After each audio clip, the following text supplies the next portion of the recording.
Hey guys, what's going on? Today we're going to sharpen this traditional knife right here. This is the Rose Craft Blades French Broad Jack, and it is, I might be able to just barely sharpen it in here, but we're going to use the traditional sharpening table this time. The problem with these little tiny knives, and I should have brought another one, but is you get them in these jaws, and then you go to put the table down, and by the time you get a steep enough angle, like, yeah, I wouldn't even be able to sharpen this one. By the time you get a steep enough angle on here, your stones are rubbing against this before they're rubbing on the blade. And so that's no good. So they provide you, when you buy this, with this table that is meant for sharpening traditional knives or small knives. If you have like a small, sorry, I'm grabbing something. If you have like a small fixed blade or something, they provide this for you to sharpen those as well, which is kind of nice, but it has its downsides also, and we'll discuss that. So let's get started by taking this off. You push this button down over here, this thing slides right out. You can put it right back in its box if you save the box. I saved the box. And then this thing right here has these little notches right down here, which slide on both sides of this little metal tab, and it just slides right on like that and stays pretty dang good. It moves a little bit. I kind of wish they would have gave some way of tightening that down, but they don't. Whatever, it is what it is. And then let's see, was there something else I was gonna need here? I think I got everything I need. Oh, I'm gonna need a Sharpie, which I have right here. So, and then on this thing, you can adjust all this stuff. You can adjust this thing back and forth. I'm not sure what these numbers on here mean.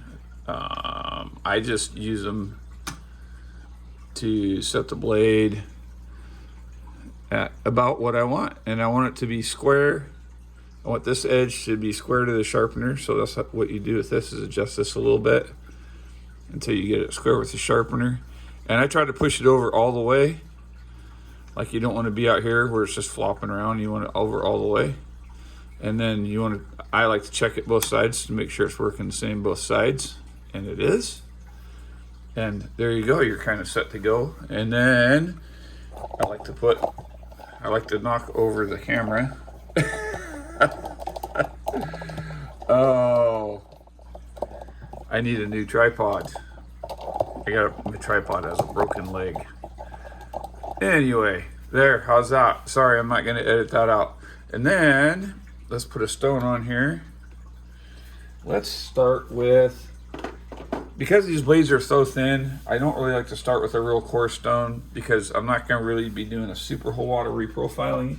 And this is D2 steel, so it doesn't take a ton. So let's see how 400 does. And again, like you saw in the last video, these are held on with rare earth magnets, and they have a detent top and bottom that locks them into place. And then let's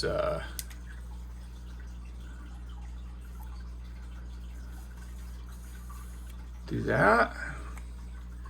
And then we're gonna set our bevel, which on traditional knives, I mean, make it what you want. I don't know. I'm gonna probably shoot for about 16, 17 degrees, because it's a little bit more durable, but I could probably lay it back even more if I want. Let's you zero that by pushing that button and hitting 0 and wait. And this thing doesn't always want to 0 right away, so you gotta hit it. See, it does that sometimes. There we go. And then we're gonna put it on there. And that's way too far laid back. 13.5 degrees is too far back. Let's go 16. Let's go 17. That's my general. That's what I like to do. Why change, right? And then there we go. And then this is where I have a challenge with this. I am not a very ambidextrous person. So, which means to do this process, you have to use your offhand, which I just not very good at. So, and it doesn't matter whether it's holding the knife with your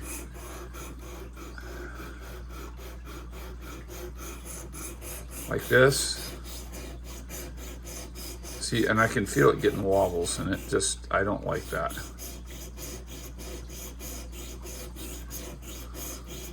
It's not so bad when you get to the finer grits, but the coarser grits are no fun.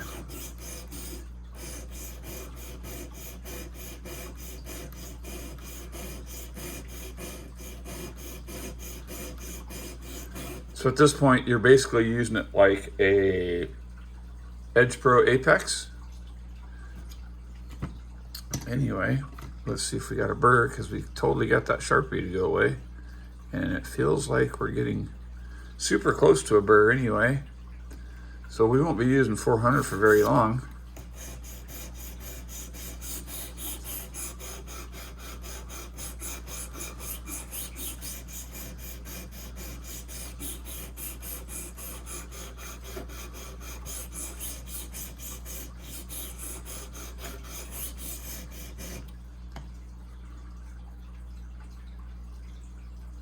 That's pretty good.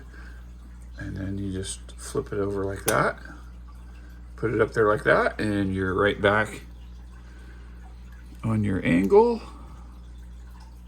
Oopsie. Don't worry, that washes right off. Oh yeah, burred it just right.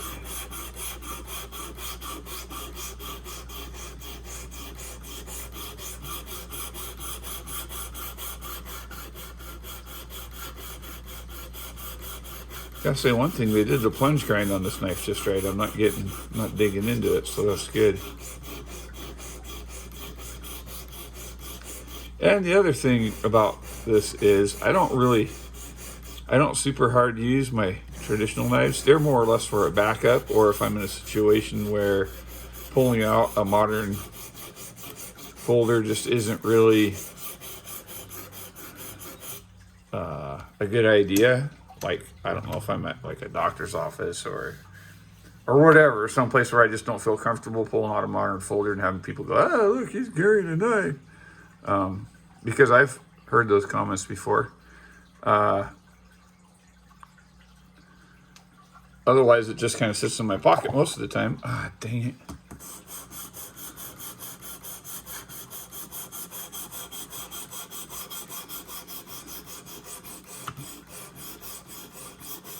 So they don't really get a lot of wear. So I guess my point is sharpening will last a long time.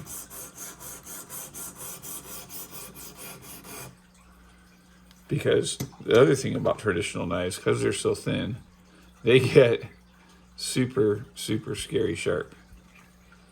We are almost there, guys.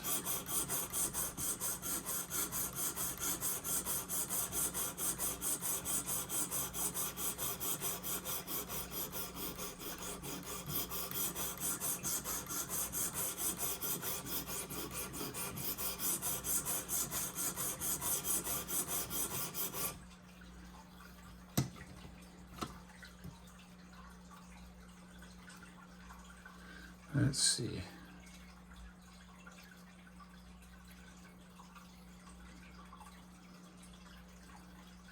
Yeah, I want to do it a little bit more.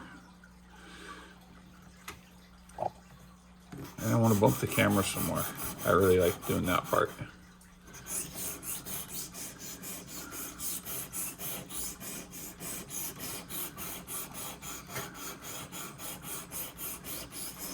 This D2 from Rosecraft is pretty tough, which is good.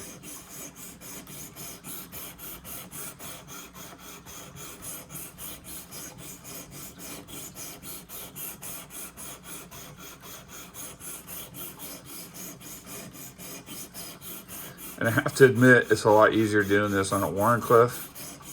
I'm glad there's not a bunch of belly to this blade, because that would definitely make it more difficult, especially out here, you know, when you're doing this tip thing. It'd be really easy to tip it.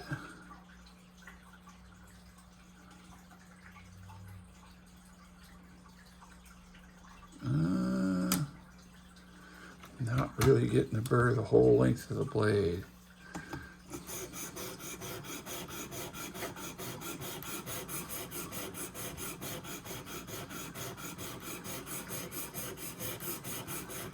Maybe I should have went with 320.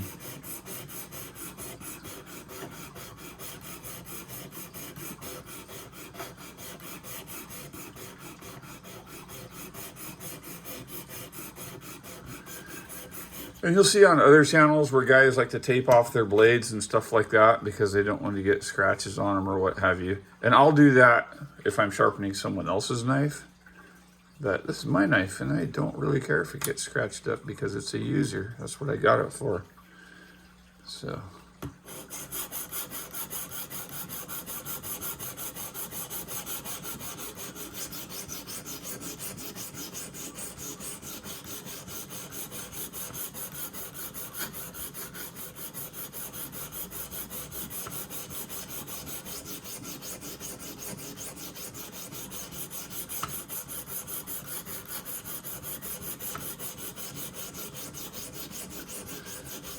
And by the way, this knife started with a factory edge, which was okay.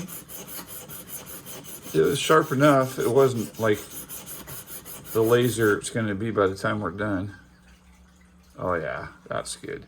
All right, we got it burred the whole way now. So now we're going to change stones and move on to 600, 400 to 600.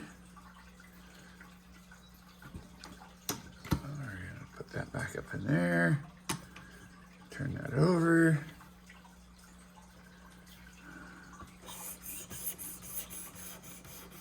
And I don't do the water. You're probably saying, well, you're not doing the water this time. I don't like to do the water on the traditional knives because one of the issues with this table is this little screw right here. And when water gets in there, that bolt isn't stainless. It's I think it's like galvanized or whatever that coating type stuff is they put on it.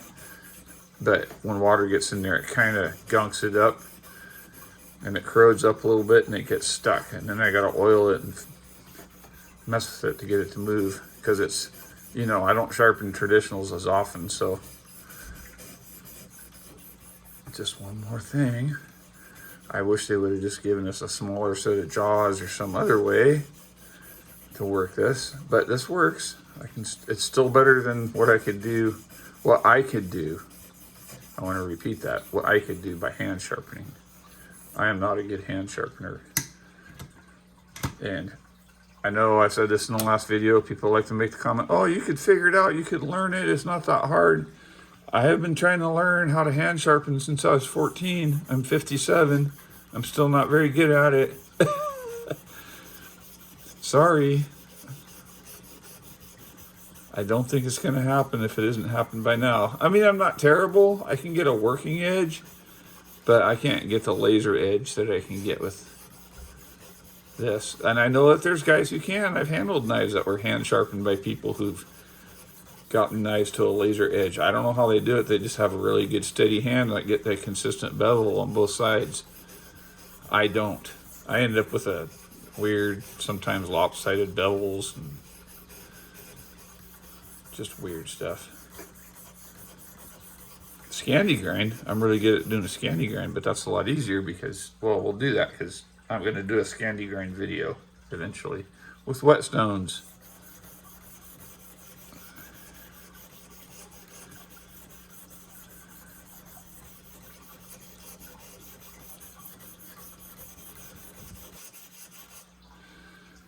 Yeah. Oh yeah, it's getting sharp already. Gotta burr the whole way.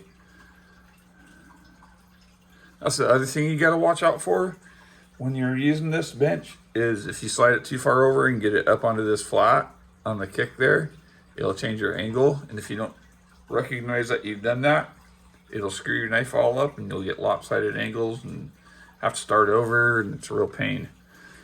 So one more thing you got to watch for.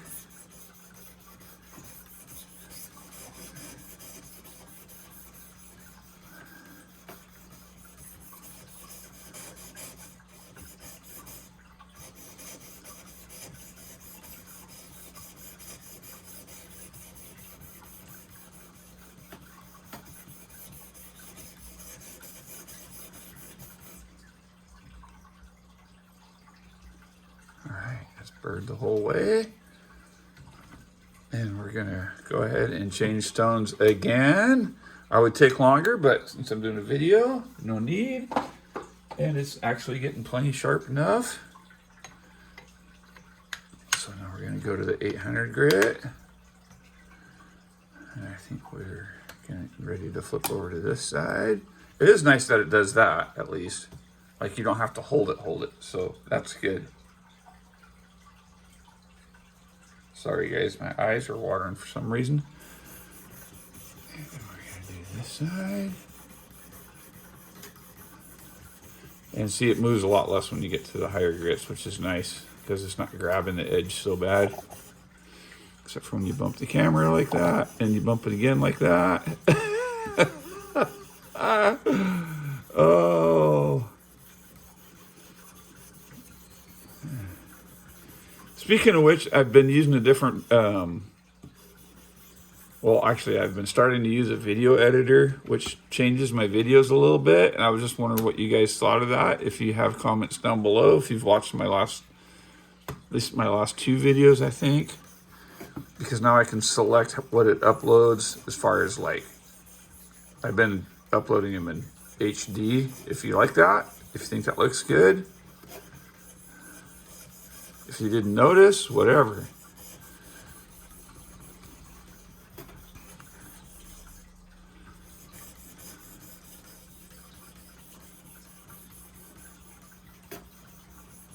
Oh yeah, this is coming out really nice, actually.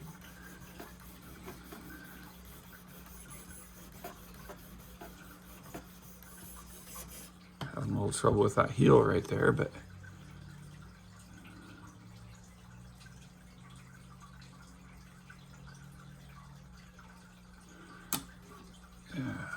it doesn't want to burr that edge, it seems like.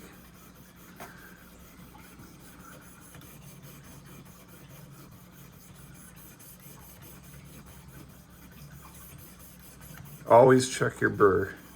If I can give you any advice in sharpening, no matter how you sharpen, whether it's by hand or whatever, check to make sure you're creating a burr. And got just a little bit more to go. The heel here.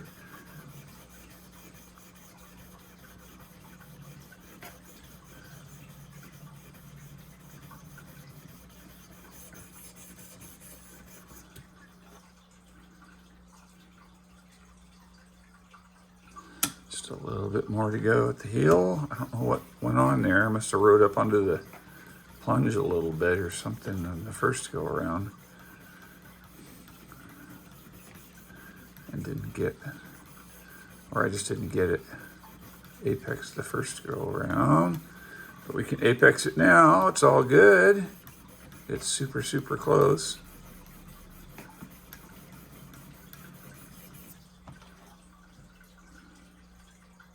Yep. All right. So we'll turn it over and do that again on this side.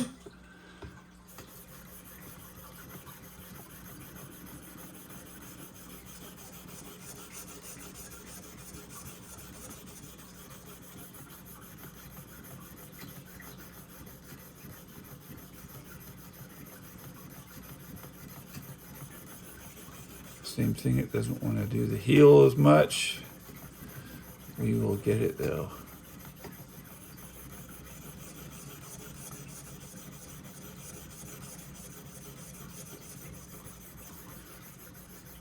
And the nice thing is once you get all these bevels established on your knife with a sharpening system like this, when you go back, they're super easy because you can just set it back 17 degrees and it will apex it right away because it's already been sharpened to that angle. and it just makes life a lot easier.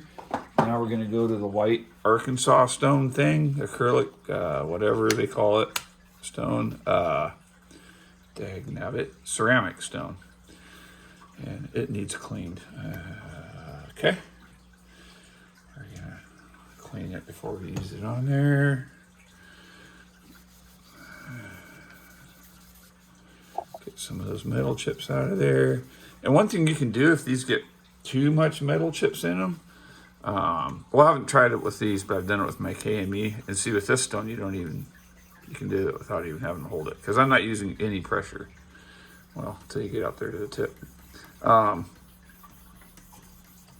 I used to do with my KME stones, and they're still good, and it didn't seem to hurt them, is I put them in the dishwasher, but not on the dry cycle, just normal, and it would wash them up really nice. But I didn't want that extra heat, because I don't know if you guys know this. Most guys who have any kind of knife knowledge know this.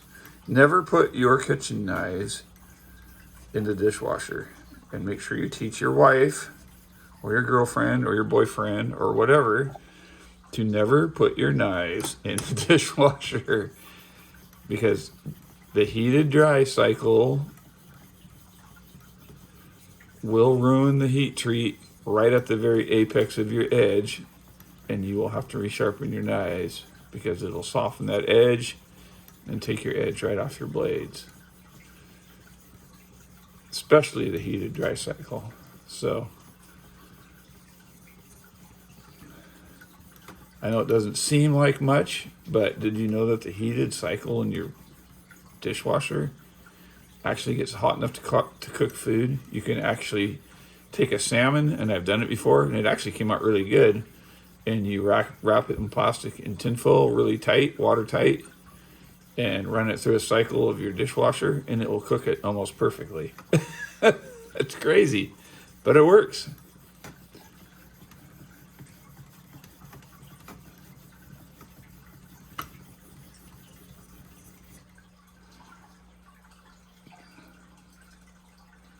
Oh yeah, we are almost done with this knife. Probably could have done this, just stropped it really good and got a really good edge. Like, I feel like I'm pretty good with stropping, but stropping's pretty easy and pretty forgiving. It's hard to screw up a knife with a strop, in my opinion. As long as you're careful with the tip, you don't roll the tip off your knife.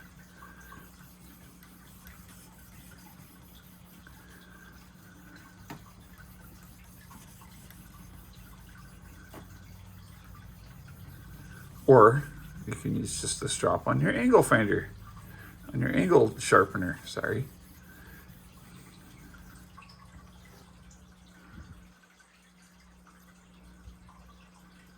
That's pretty good. Let's drop it. Let's drop it. I got my preloaded leather strop. The leather strop on this, I have the ones for the KME, and they are not very good. They're super thin, and they're super easy to ruin. Like one little the wrong way, and it slices them right off. But this one, it's much thicker, and it seems more durable. Whoopsie.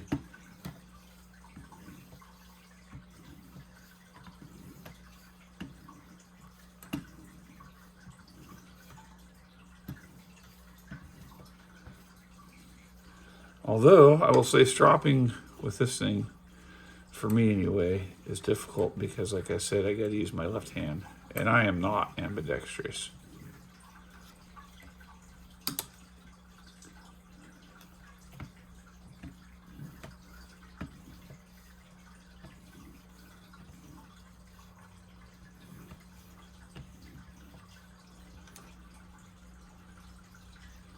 All right, I'm gonna see if my regular strap is handy.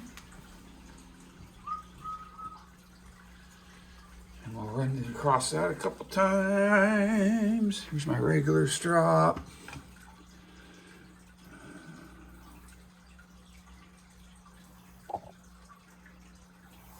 To me, this is much easier, at least with a little knife like this.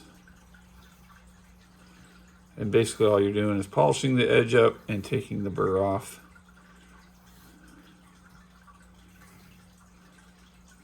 If you're doing this in between uses, what you do is what it's doing is just taking off any rolled edge that you might have.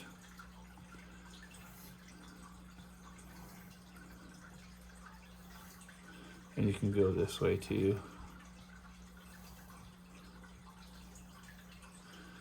And the more you do it, the shinier and shinier and shinier and shinier your edge gets.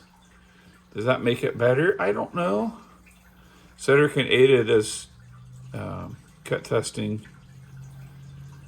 on different edges, and he does one edge where it's high polish on one side and toothy on the other, actually, and the edge just seems to last and last and last. You got a lot of cuts out of it. If you don't watch his channel, I highly recommend it. He's one of the best knife testing channels I've ever seen. He's like the OG on YouTube. So, oh, that's yeah.